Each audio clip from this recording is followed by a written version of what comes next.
시편 106편은 105편과 마찬가지로 하나님의 구원 역사에 맞추어 서술하는 그런 시편입니다. 근데 105편이 하나님의 구원 역사에 초점을 맞췄다면 이 106편은 이스라엘의 불순종과 신실하지 못하였던 그 면에 초점을 맞추고 시가 기록되어 있습니다. 그럼에도 불구하고 하나님께서는 언제나 신실하셔서 언약을 기억하시고 자기 백성을 구원한 하나님이셨다라는 걸 기억하고 하나님을 찬양하고 있습니다. 이 자리에 거듭되게 하나님의 언약 앞에, 주님 앞에 실패한 인생이 있다라면 오늘 이 시편은 참 놀랍고 큰 은혜가 되어 우리에게 주어질 것입니다. 보십시다. 먼저 시편의 기자는 이제 1절에서 하나님의 선하심과 인자하심에 대하여 감사하리라는 말로 시작하고 있습니다. 모든 걸 시작하기 전에 이제 내가 이스라엘 역사의 아픈 이야기를 할 것입니다. 하지만 먼저 나는 하나님의 인자하심과 그 신실하심을 찬양합니다. 이거 먼저 기억하고 이 모든 걸 보십시다 라고 이렇게 말하는 것입니다. 하나님의 행하신 일이나 그 영예는 다 말할 수 없다라고 2절에서 말하고 있죠. 또 복 있는 자는 공의를 지키고 의를 행하는 자이지만 사실 불행하게도 이스라엘의 역사는 그렇지 못했다는 걸 암시하는 말을 3절에서 하고 있습니다. 그리고 나서 이제 시인은 하나님께서 자기 백성에게 베푸시는 은혜로운 구원으로 자기를 기억해 달라고 이렇게 하나님 앞에 요청하고 있습니다. 지금 이 시편은 포로기 때 기록된 시편인 것으로 보입니다. 그래서 이제 지금 그 자리에서 과거에 신실했던 그 하나님께 우리에게 은혜로 우리를 구원해 주시기를 간구하는 것이죠. 그는 하나님의 택하신 백성들의 형통함을 너무 보고 싶어요. 주의 나라의 기쁨으로 기뻐하고 싶어하고 그의 기업을 자랑하고 싶은 마음이 드는 거예요. 생각해보면 나라 잃고 다윗 왕조가 무너지고 모든 것을 잃어버리고 나서 다시 한번 하나님의 그 기업을, 예전에 우리에게 주었던 기업을 자랑하고 싶어요. 다시 한번 주님의 백성들의 형통함을 보고 싶어요 라고 이렇게 외치고 있는 것입니다. 사실 이것은 모든 신자의 자연스러운 소원일 것입니다. 여러분께 이런 소원이 있습니까? 주의 백성들의 형통함과 그 백성들이 하나님의 은혜 안에서 기뻐하는 모습을 보고 싶으십니까? 그 소원을 말하고 있습니다. 여러분 또한 이런 소원을 품고 있을 것입니다. 하나님의 사람들이 잘 되기를 바라고 주의 나라가 세워지는 것보다 더 큰 기쁨이 어디에 있겠습니까?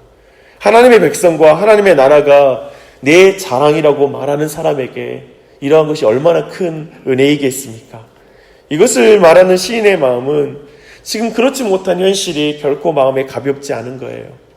하나님의 백성이 신실하지 못하고 범죄했기 때문에 그렇습니다.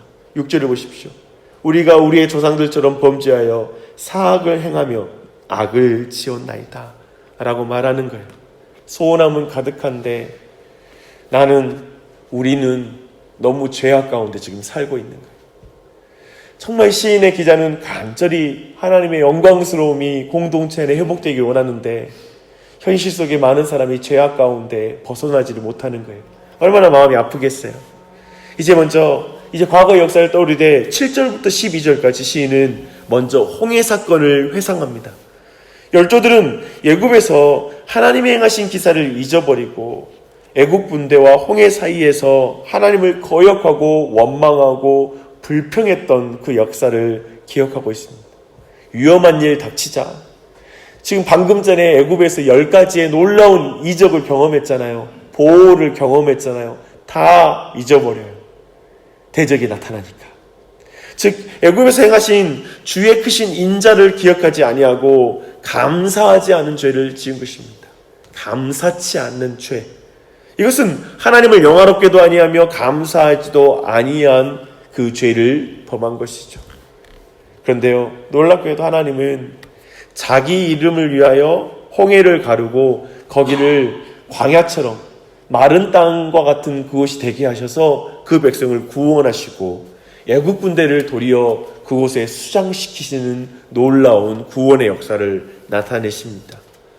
사실 거기는 범죄의 자리였는데 그 사람들의 범죄의 자리에서 모든 비난과 모욕을 지금 모세가 당하는 그 상황 속에 모세는 그 백성의 구원자로 나서 그 가운데 하나님의 역사를 경험하게 됩니다.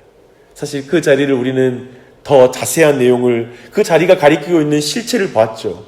예수 그리스도께서 그 백성들의 비난과 모욕을 당하신 그 자리에서 우리의 구원의 길을 내셨던 것을 우리는 알고 있습니다. 이 일로 이스라엘의 열조는 하나님의 말씀을 다시 믿게 되었고, 원망과 불평 대신에 하나님을 찬양함으로 이제 그 일이 끝나요. 네, 13절부터 18절까지 또 다른 범죄를 저질러요. 이 일이 오래가지 않아요. 하나님의 놀라운 구원 역사 경험했고 십자가가 바로 앞에 본 적이 있는데 금세 그 마음이 바뀌는 거예요. 3일길을 행하고는 물이 없어서 그들은 다시 불평했고 탐욕으로 하나님을 시험하여 광야에 있어 식탁을 내겠느냐? 라고 이렇게 함부로 말을 합니다. 하나님은 그들이 요구하는 대로 또 그들을 또 배부르게 하셨지만 사실 그들의 영혼은 불신앙으로 쇠약해졌다라고 15절에서 말하고 있습니다. 우리도 그래요. 주님의 길을 걸어갈 때 원망하고 불평하죠. 그런데도 하나님 은혜 베푸시거든요. 근데 그 은혜를 우리가 알긴 알지만 우리의 영혼은 쇠약해지는 걸 경험할 때가 있어요. 그 원망하고 불평해서 실제로 문제는 해결이 됐어. 해결하고 났는데 너무 공허한 거예요. 정확하게 그 자리에서 하나님을 만나지를 못했거든요. 왜 그럴까? 하나님이 아무리 선한 일을 해줘도 13절 우리 안에 배은망덕한 마음, 14절 끝없는 욕심을 갖는 것, 15절 하나님 위에 서려는 의지를 갖는 것, 16절 시기심과 이기심 같은 그 인간의 본성이 변하지를 않으니까 하나님의 구원의 역사가 바로 앞에 있어도 기억하지 않고 조그만 일, 물 한 모금 내가 못 마시면, 그날 내 안에 음식 조금만 부족하면 금세 화를 내고 분노하는 거예요. 우리의 본성이 그러하니까. 하나님께서 요구하시는 대로 주신다는 것이 그런 의미에서 다 축복이 아닐 수 있는 것 같아요. 주님이 우리의 요구대로 주시지 않는 것이 우리의 영혼을 위하여 축복일 수 있음을 또한 기억해야 되는 것을 보게 됩니다.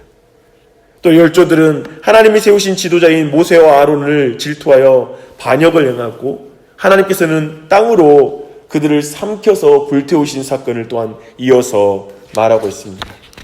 무슨 말입니까?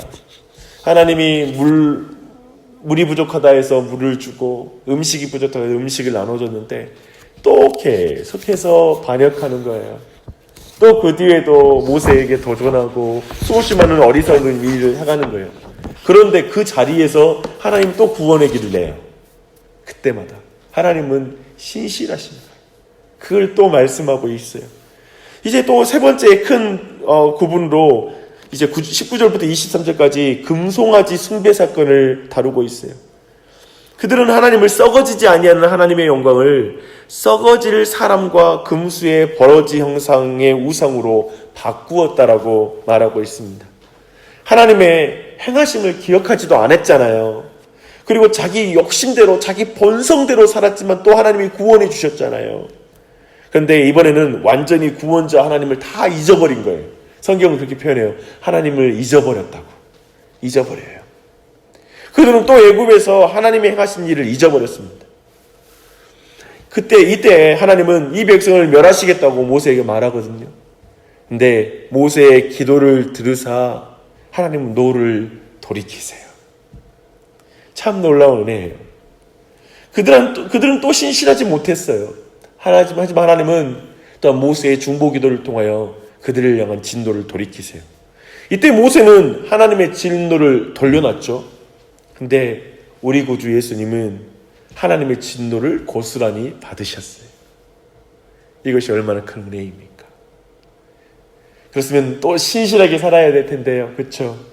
또 이스라엘 백성은 신실하게 못 살아요. 이제 24절로 27절까지는 이제 가데스 바네아에서 즉 애굽 가나안 정탐했을 때 이스라엘 백성의 불신과 불순종에 대한 것을 또 말씀하고 있습니다. 그들은 하나님이 주실 약속의 땅, 기쁨의 땅을 멸시해요. 정확하게는 그걸 무시하는 거예요. 하나님의 말씀을 믿지 못하는 거예요. 대신 그때 뭐라고 하냐면 그들이 과거를 추억하거든요. 애굽을 추억해. 근데 애굽에서 하나님을 추억하는 게 아니라 바로를 추억하고 바로가 주었던 그 고기가 그립다라고 말하면서 그냥 그곳으로 돌아가고 싶다라고 말합니다. 투덜거리고 원망하고 하나님 말씀을 듣지 않으려고 하는 거예요. 완고하게 거기서 안 들어가겠다고. 마치 저도 어렸을 때 소를 키우고 온 적이 있거든요. 소 염을 뜯기고 그리고 염소를 키운 적도 있어요. 염소는 이게 소라든지 염소도 뭐 끌고 갈 때 안 가겠다고 버틸 때가 있어요. 마치 그런 모습처럼 버티고 안 가는 거예요. 불순종은 불신앙의 열매입니다. 하나님의 말씀을 듣는 것과 믿는 것은 하나예요.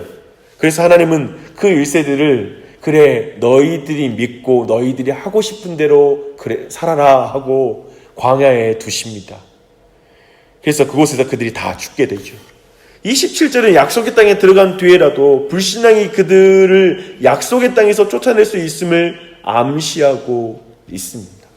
그러니까 들어갈 때에도 불신앙을 가지면 거기에 들어가지 못할 뿐만 아니라 가나안 땅에 들어가서도 불신앙을 갖고 있으면 그들은 다시 그 땅에서 쫓겨나는 것을 말해주고 있는 것이죠. 우리 자신도 돌아봐야 돼요. 우리 안에 불신앙과 불신이 있지 않는지. 불신이 아까 말한 대로 불순종을 낳아요. 하나님을 믿지 않으니 불순종을 낳게 돼요. 그런 모습들을 보였지만 하나님은 여전히 신실하세요. 광야의 40년 동안 하나님은 인내하시죠. 우리도 지겹지만 하나님은 그 시간에 더 간절하게 그 백성을 만드시길 기다리고 있어요. 신실하세요. 그리고 나서 이제 시인은 이제 28절로 31절까지 바알부올의 음행을 떠올립니다. 지금 상태가 또 굉장히 나빠집니다. 이것은 큰 배교 사건이거든요. 미디안의 부올에서 열조들인 이교도의 제사에 참여하는 거예요. 그들이 섬기는 바알을 숭배했고요. 그 의식에서 성적 행음을 저지르게 되어 하나님을 경록해 하는 거예요. 사실 그 이방인들은 사실은 자녀들을 하나님 앞에 인신제사로 드리는 그러한 자들이기도 합니다. 말도 안 되는 일들이죠. 근데 그런 행음하는 그런 제사에 이스라엘 백성이 참여해요. 그래서 쉽게 말하면 엉망진창이 돼버린 거예요. 하나님은 연병으로 24,000명을 죽이셨어요. 그 와중에도요, 두려워하지 않고 텐트에 들어가서 음행을 저지른 자가 있었는데, 이때 비느하스가 일어나 하나님을 위한 열심을 가지고 그 사람을 찔러서 창으로 찔러 죽이고, 하나님께서는 그를 인정을 하시고 그를 통해서 제사장 직분이 이어지도록 허락하세요. 그런데 참 이 엉망진창 이 장면에서 이렇게 또다시 하나님의 신실함이 드러나는 이 장면에서 아론의 손자 비느하스를 하나님 보시잖아요. 근데 우리는 이것의 실체를 잘 알고 있어요. 비느하스는 여전히 우상을 숭배하고 하나님의 신실함을 기억지 않고 우상과 정말 섞여버린 그 사람을 창으로 찔러 죽였다면, 우리 구주 예수님은 우상과 섞여서 나뒹굴고 있는 우리를 대신해서 그분의 몸에 창이 찔리죠. 그것을 보시고 하나님께서 우리를 왕같은 제사장으로 불러주셨다는 사실을 또한 기억해야 돼요. 참으로 신실한 그분의 사랑이 광야 안에 복음이 계속 선포되는 거예요. 하나님 얼마나 신실하세요. 신의 여상은 계속돼요. 열조는 다시 무리반물에서 하나님과 함께 불평과 원망을 했고, 이것은 오랫동안 참아왔던 모세를 분노케 만들어서 모세까지 불신앙하게 만들어버려요. 그래서 모세를 약속의 땅에 들어가지 못하게 한 일을 32절 33절에서 말하고 있습니다. 이스라엘의 신실하지 못한 이야기는 끝이 없어요. 그렇죠? 지금 계속 살펴봤는데 끝이 없어요. 파도 계속 나오는 이야기가 이스라엘의 신실치 못한 이야기예요. 그들은 가나안 족속을 하나님께서 멸하라고 하신 대신 대로 순종하지 않았고요. 그들과 섞여 살면서 그들의 문화를 공유했다고 35절은 말하고 있어요. 자식을 희생제사로 드리는 의식까지 따라함으로써 마침내 하나님이 주신 땅을 더럽혔어요.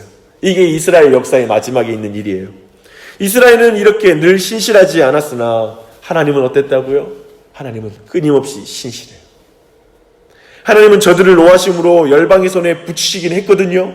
하지만 그 속에서도 하나님께 부르짖을 때마다 그들을 번번이 구원해 내셨습니다.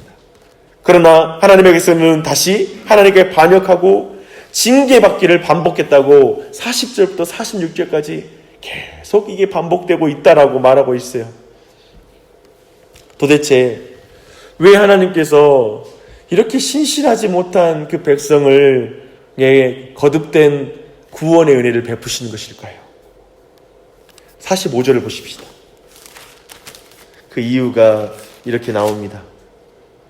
다 함께 있습니다. 그들을 위하여 그의 언약을 기억하시고 그 크신 인자심을 따라 뜻을 돌이키사라고 말하고 있습니다. 언약 때문에, 그들과의 약속 때문에 하나님이 이렇게 놀라운 일을 행하십니다. 시인은 지금도 하나님께서 그런 은혜로 자기 백성을 구원하여 주시는 그 주님의 성호에 감사하고 주의 영예를 찬양하게 해달라고 이렇게 기도하고 있습니다. 이런 하나님과 견줄 신이 어디에 있겠습니까? 이런 하나님이 어디 있겠습니까? 이런 하나님을 자기 하나님으로 삼는 백성은 얼마나 복됩니까? 시인은 모든 백성을 향하여 이런 신실하신 하나님, 이스라엘 하나님을 영원부터 영원까지 찬양하게 해달라고 외치고 있습니다. 당신의 삶이, 여러분의 삶이 이 시편 안에 담겨져 있다고 생각하지 않습니까? 우리는 이 시편을 남의 이야기로 이길 수 없는 것 같아요. 정말 이 시편의 이야기는 우리의 이야기입니다. 신실하신 우리에게, 신실하지 않은 우리에게 하나님이 얼마나 신실하셨는가를 우리 자신은 이 아침에 다시 한번 듣게 됩니다. 사랑하는 여러분, 그 하나님을 찬양하십시오. 그래서 우리 48절 말씀 다 함께 외치며 찬양하겠습니다. 시작. 여호와 이스라엘의 하나님을 영원부터 영원까지 찬양할지어다. 모든 백성들아 아멘 할지어다. 할렐루야. 기도하시겠습니다.